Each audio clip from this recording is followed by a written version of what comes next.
খাবার সব রেস্টুরেন্টে বিক্রি হয়, কিন্তু মন ভালো সব রেস্টুরেন্টে হয় না, যেমনটা হয় সানসেট 17 মুহূর্তে।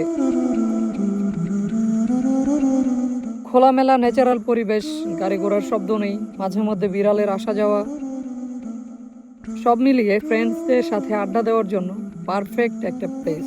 সন্ধ্যা হওয়ার সাথে সাথেই এইখানের পরিবেশটা আরো বেশি সুন্দর হয়ে ওঠে।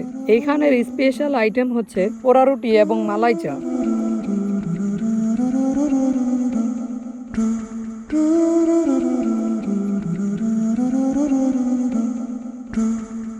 ছবি তোলার জন্য এখানে সুন্দর একটা কর্নার আছে, এখানে একবার যে বসে আর উঠতেই চায় না। পোড়া রুটি মালাই চার সাথে আমি আরেকটা জিনিস খেয়েছিলাম, বরাবরের মতো আমার টি শার্ট।